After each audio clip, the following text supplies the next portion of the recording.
Hello বন্ধুরা, সবাইকে শুভ সকাল। আজ সকাল সকাল রওনা দিলাম আমি কলেজের পথে। চলে 1000 আমি চলে আসলাম বাজারে উঠে একটি অটো ধরে নিলাম। অটোতে করে আমি যাবো এখন চাকদা।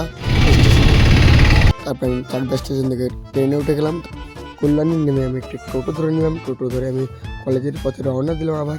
তারপরে এখানে একটা স্টেডিয়াম পড়লো, তাই দেখিয়ে দিলাম।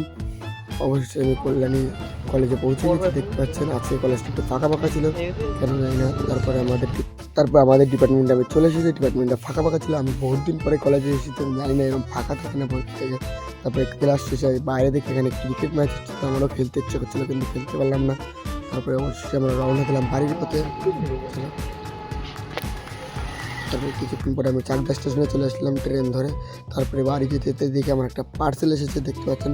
আর আপনারা বলবেন যে আপনারা কোথা থেকে ভিডিওটা দেখছেন, কমেন্টে পার্সেলে দেখছেন। পার্সেলে কী আছে দেখার জন্য পরের ভিডিওতে বলছি, আপনারা কমেন্ট করুন কী থাকতে পারে।